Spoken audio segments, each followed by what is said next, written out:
어, 이제 그 마태복음 1, 2, 3장에서 예수님이 하나님 나라의 왕으로 오신 것을 이야기했다면은, 이제 4장부터는 이제 하나님 나라의 왕으로서 이제 그 사역을 출발하는 과정이 있습니다.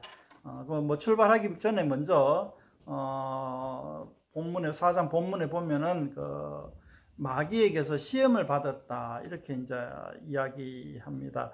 그거 이제 시험을 받는 내용이 이제 세 가지가 나오는데, 이 세 가지 시험이 굉장히 중요합니다. 중요하고, 이 세 가지 시험의 의미를 잘 알아야지만이 우리가 굉장히 큰 유익이 있습니다. 어떤 중요하고 어떻게 큰 유익이 있는가는 자세히 살펴보면 알겠지만은, 지금 이 마귀의 시험은 여전히 우리에게들도 교회에서도 성도들에게서도 계속 질문하고 있는 것들입니다. 그런데 이 질문에 과연 우리가 잘 대답하고 있는가에 대해서는 고개를 갸우뚱할 수밖에 없는 그런 내용들입니다. 그럼 도대체 어떻게 마귀가 예수님을 시험했냐 한번 살펴보도록 합시다. 첫 번째 3절에 보면은, 시험하는 자가 예수께 나와서 이르되 네가 만일 하나님의 아들이거든 명하여 이 돌들로 떡덩이가 되게 하라 했는데, 하나님의 아들이거든, 이게 중요한 말입니다. 그러니까 이제 유대인들은 예수님을 하나님의 아들로 인정을 안 하는 거죠. 그런데 이제 1, 2, 3장에서 하나님의 아들이다라고 이제 얘기를 했잖아요. 그러면 좋다. 네가 하나님의 아들이 맞다면은, 예수님이 하나님의 아들이 맞다면은 최소한 이 정도는 해줘야지 우리가 인정을 해주겠다, 이건 겁니다. 그러니까 이제 하나님의 아들이거든, 최소한 이 돌들로 떡덩이가 되게 하면은 내가 믿겠다, 그 말인 겁니다. 유대인들이. 그러니까 이게 뭐 이제 좀 상징적인 표현이죠. 돌들로 떡덩이가 되게 한다 하는 건 무슨 상징입니까? 그러니까 이 유대인들, 로마의 식민지로 살아가는 사람들이 굉장히 경제적으로 궁핍한 삶을 산단 말입니다. 우리나라 일제 식민지 때 살아가던 조선 사람들하고 비슷하다고 생각하면 되겠습니다. 그런데 그 사람들에게 먹거리를 제공해줘라. 그러니까 경제 문제를 해결해줘라. 경제 문제를 해결해 주면은 너를 하나님의 아들로 인정해 주겠다, 이런 말입니다.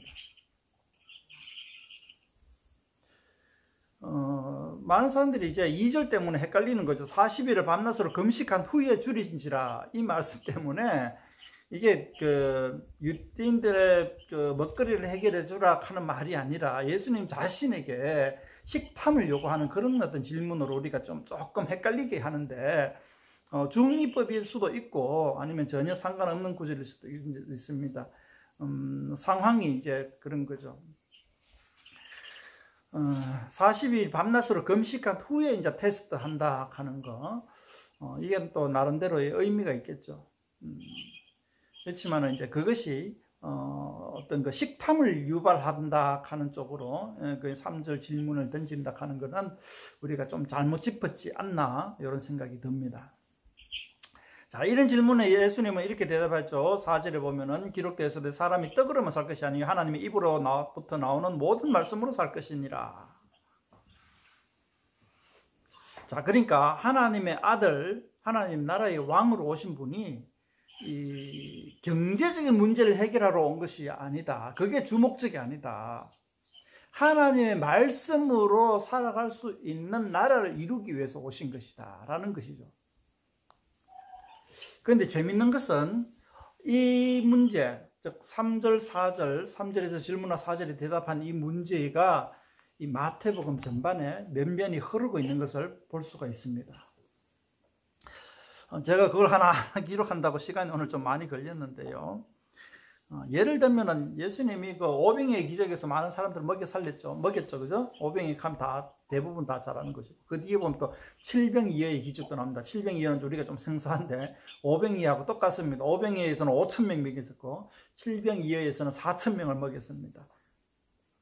그런 과정들을 통해 가지고 일단 떡 문제를 해결해 주는 것 같지만은, 그 에피소드 뒤에 보면은 바리새인의 누룩을 조심하라 하고 제자들이 그럼 뭐 우리가 지금 5,000명 먹이고 4,000명 먹이고 남은 거 잘 거두어 와야 되는데, 그 음식 아까워 죽겠네, 그거 못 거둬 왔는데 하고 막 안타까워하는 제자들 보고, 떡 문제가 아니다. 떡 문제가 아니다. 떡은 언제든지 해결이 된다. 바리새인의 누룩은 떡 문제가 아니라 하나님의 말씀 문제라는 거죠. 그 얘기를 딱 하는 겁니다. 이제 그걸 이제 제가 예를 들었는데, 그런 식으로 이 마태복음 안에 이 떡 문제가 면면이 계속 흐르고 있는 겁니다. 뭐 가난한 여자가 와가지고 내 아들 고쳐달라, 귀신 걸린 거 고쳐달라 하니까 예수님이 이방인 여자한테는 안 간다 하니까는 이방인들도 개도 상의에 그 부스러기를 먹습니다 하니까는 예수님이 네 믿음이 크다 하고, 그런 그 문제도 하나의 떡 문제로 해결이 됩니다. 떡 문제로 이제 해결이 되는 거죠. 그런 식으로 이제 보면은 상당히 그 떡의 문제가 상당히 많이 나오는 걸 볼 수가 있습니다. 제자들이 손 씻을 때도 사람이 더러워지는 거는 우리가 먹는 떡으로 해서 더러워지는 게 아니고 마음속에서 나오는 것을 해서 사람이 더러워진다, 이렇게 얘기합니다. 그러니까 먹는 떡 문제가 아니라는 거죠. 근데 이제 그렇다고 해서 나중에 이제 오병이에 보면 그때 가서 이야기하죠. 어쨌든 이 마태복음에서 면면이 흐르는 문제가, 이 3, 4절의 문제가 면면이 다 흐른다는 거죠. 그걸 이제 알고 읽어가면 참 재미가 있습니다. 그리고 이제 우리도 과연 떡 문제에서 자유로울 수 있는가라는 것을 한번 질문해 보면 좋죠. 5절, 6절, 7절, 8절입니까? 보면은 이제 이렇게 나옵니다. 또 하나님의 아들이여든 합니다. 최소한 네가 하나님의 아들 이 메시아로 왔다면은 성전 꼭대기에 서가지고 뛰어내려가지고 천사가 딱 받들은 그런 멋있는 이적을 보여줘야 되지 않겠느냐, 뭐 이렇게 얘기합니다. 그렇게 해야 우리가 하나님의 아들로 인정한다, 이런 겁니다. 그런데 이제 예수님이 주 너희 하나님을 시험하지 말라라고 얘기를 합니다. 이걸 보면 우리가 어떤 연상이 떠오릅니까? 예수님이 십자가에 못 박히실 때 연상이 떠오릅니다. 예수님이 십자가에 못 박히실 때에 지나가던 사람들이 예수님을 놀릴 때 이렇게 합니다. 네가 하나님의 아들이거든. 그것도 똑같이 질문합니다. 하나님의 아들이거든, 메시아거든, 십자가에서 내려오라, 그렇게 얘기합니다. 그 질문인 거죠. 그 질문이 이제 마태복음에 그대로 나옵니다. 지금 몇 장에 나오면은 27장 40절이니까 그렇게 나옵니다. 거기 보면 이제 지나가는 사람이 하나님의 아들이면 십자가에서 내려오라.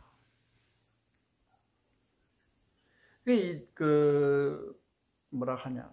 그러니까 이제 하나님의 아들을 증명하기 위해서 하나님을 시험해 보는 겁니다. 예수가 진짜 하나님의 아들이면 큰 어떤 이적이나 이런 기사나 이런 것들을 좀 보여달라, 이런 거죠. 그러면 믿겠다, 이거죠. 근데 예수님 자신이 하나님의 아들로 오신 것을 사람들이 믿지 않고 이거 해봐라 저거 해봐라 그렇게 하지 말란 말이죠. 그러니까 의심하지 말고 테스트 하지 말고 어떤 증명을 요구하지 말라는 거죠. 믿음으로 받아들일 수 있기를 바라는 거죠.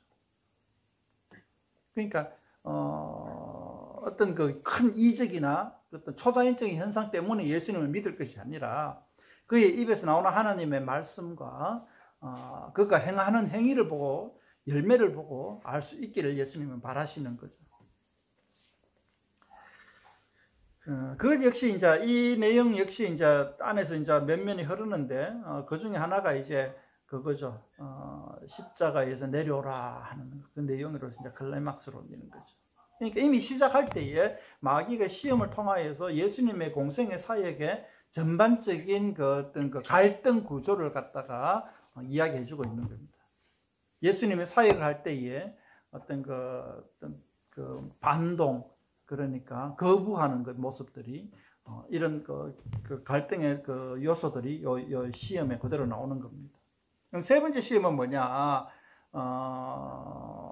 마귀가 이제 이때는 하나님의 아들이든 하고 묻질 않습니다. 묻지 않고 어떻게 시험하냐 하면은 온 천하 만국 보여주고 사탄에게 경배하면은 이 온 천하 만물을 네한테 주겠다 하는 거예요.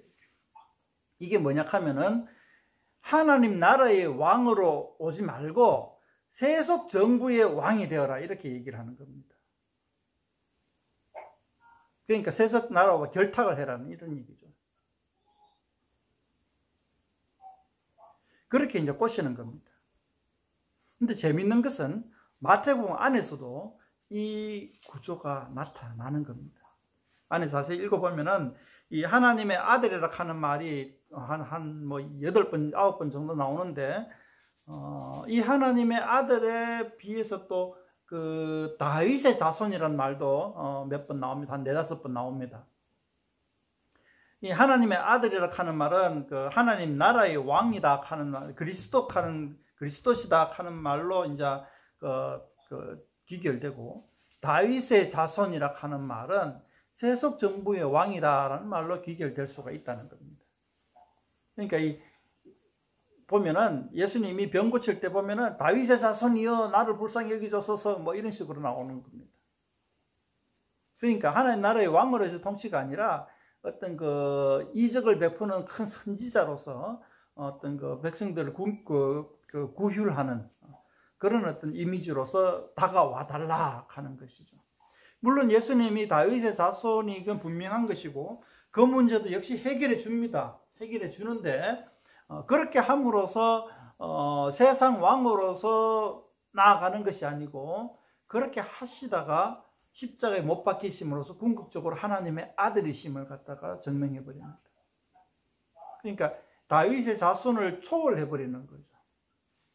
세상 왕을 초월해 버리는 거죠. 당신이 유대인의 왕이냐 물을 때 예수님이 네 말이 맞다 이렇게 얘기합니다. 그런데 유대인의 왕으로 오셨지만 유대인의 왕보다 더 위에 있는 하나님 나라의 왕이라는 거예요. 그러니까 유대인의 왕을 초월했다는 거죠. 그 문제가 이제 이 4장 1절에서 11절까지의 이 3가지 마귀의 시험이 뭐냐 하면은 마태복음 전반적으로 흐르는 갈등의 요소들하는 거예요. 갈등의 요소. 그러니까 그의 갈등의 요소를 잘 쫓아가 보면은 굉장히 우리에게 유익이 있다 이거죠.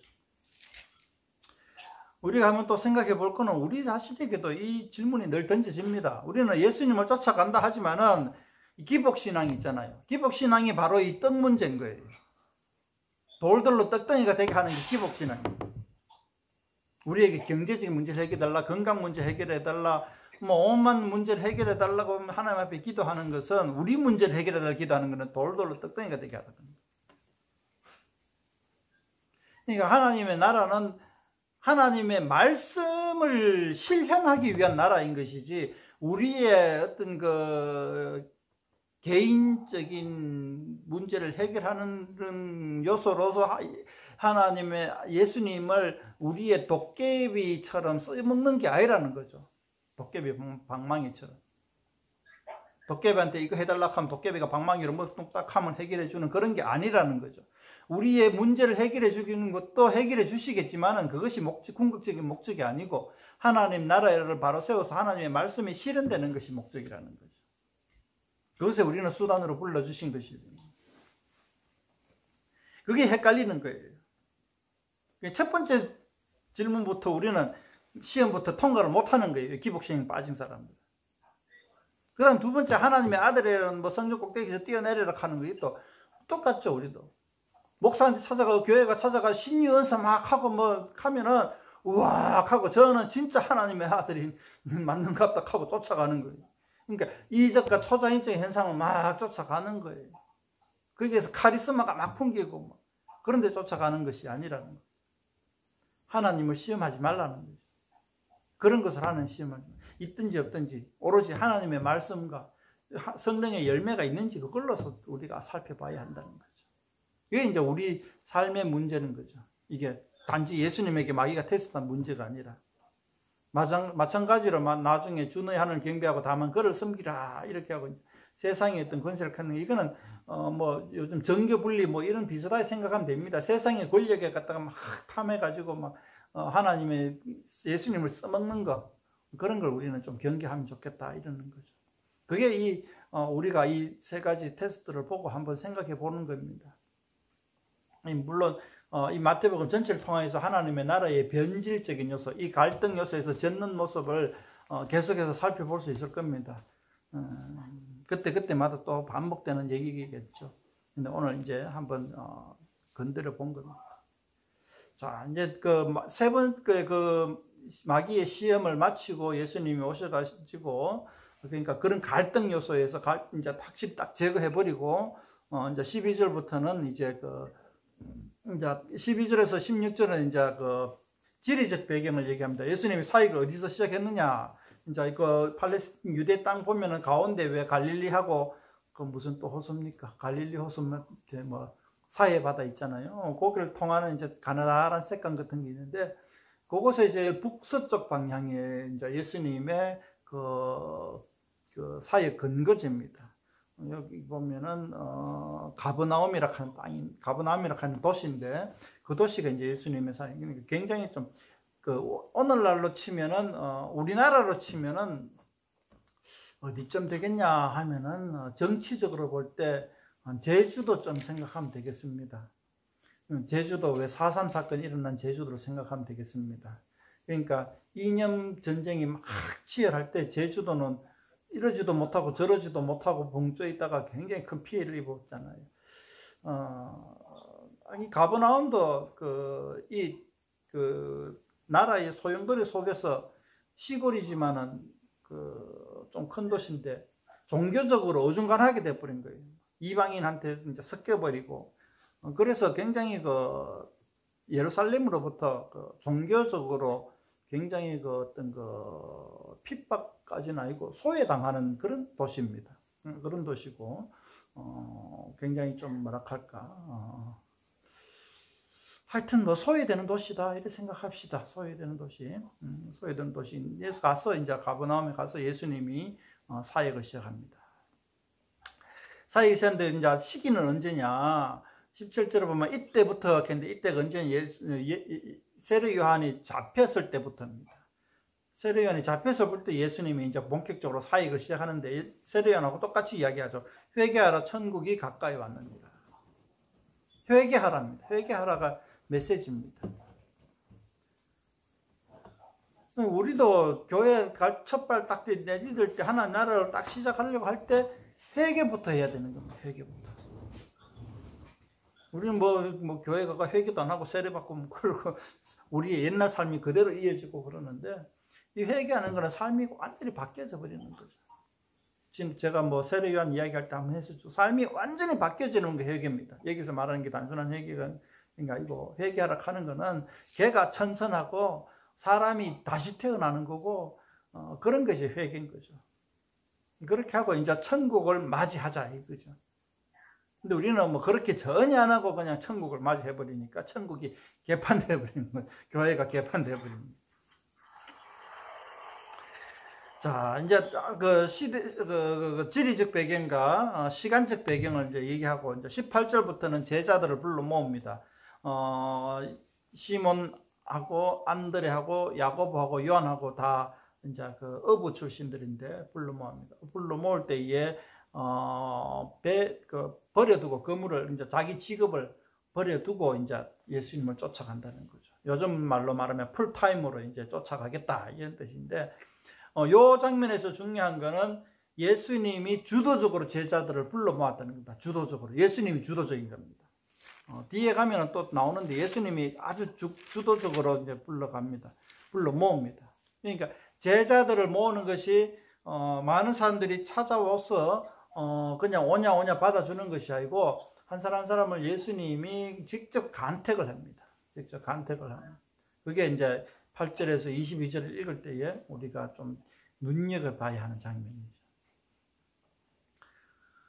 근데 이 특별히 네 제자들은 사역자로 부릅니다. 사역자. 하나님 나라의 사역자로 부릅니다. 그러니까 큰 일꾼으로 부르는 거죠. 19절에 보면 내가 너희를 사람 먹는 어부가 되게 하리라 하는 장면을 봐서 압니다. 그러니까 이제 계층 멤버라 합니까? 뭐 그런 식으로 이제 이해를 하면 되겠습니다. 23절부터는 이제 예수님이 사역의 사역의 큰 파트, 큰 부분들을 이야기하는데 23절에 보면 예수께서 온 갈릴리에 두루다니서 그들의 회당에서 가르치고 천국 복음을 전파하시고 백성 중에 모든 병과 모든 약한 것을 고치신다. 이 가르치고 전파하고 고치시는 게 예수님 사역의 주된 사역인 거죠. 재밌는 거는 제가 요 세 가지 예수님의 지상 사역을 따가지고 제 그 네이버 아이디를 따놓은 겁니다. 가르치는 게 티칭, 전파하는 게 프리칭, 고치시는 거 힐링 해가지고 TPH가 제 네이버 아이디죠. 예. 우리는 이 세 가지 예수님의 사역을 잘 보고 교회도 똑같이 이런 사역들을 해야 되지 않겠나 이렇게 한번 생각을 해봅니다. 그래서 이제 그 결과가 이제 많은 사람들이 이제 예수님 아래로 모이다 해가지고 이제 4장 한 장이 끝나게 됩니다. 이 4장의 내용은 이제 예수님이 사역을 시작하게 된 내용이죠. 그 이제 좀 이제 지리적 배경, 시대적 배경, 그리고 제자를 주도적으로 불러 모으시고, 그리고 사역의 전체적인 그 파트, 뭐 이런 식으로 소개를 합니다만은, 우리가 제가 볼 때 가장 눈여겨보아야 할 부분은 바로 마귀의 시험의 내용입니다. 이 세 가지 시험의 내용을 통해서 우리가 하나님 나라의 속성에 대해서 굉장히 좀 자세히 알 수가 있다는 거죠. 그러니까 그냥 간단한 것보다 갈등, 그러니까 세상 나라와 어떤 갈등이 있는가, 어떻게 다른가는 이 마귀의 세 가지 시험을 통해서 우리는 분명하게 알 수가 있는 거죠. 그리고 이 세 가지의 시험, 그 갈등이 나타나는 것이 마태복음 전체 속에서 어떻게 이 갈등을 갖다 해결하고 극복하고 또 두드러지게 나타나는지 살펴보는 것이 굉장히 중요하다는 겁니다. 그래서 우리도 이제 이 세 가지 시험을 늘 생각하면서 신앙생활을 하면 좋겠다는 것입니다. 떡이 아니고 말씀. 우리의 삶의 어떤 문제가 아니고 하나님의 말씀을 바로 세우느냐 아느냐가 우리의 문제다.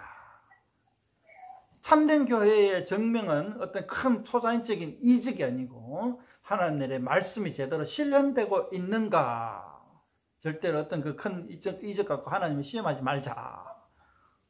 그리고 우리가 그 큰 교회, 대형 교회죠. 어떤 교회의 권력 가지고 세속 정부화되지 말자. 세속 권력을 가지려고 하지 말자. 이것을 우리가 잘 생각하고 하나님 나라를 세워가면은 하나님의 큰 은혜가 있는 줄로 압니다.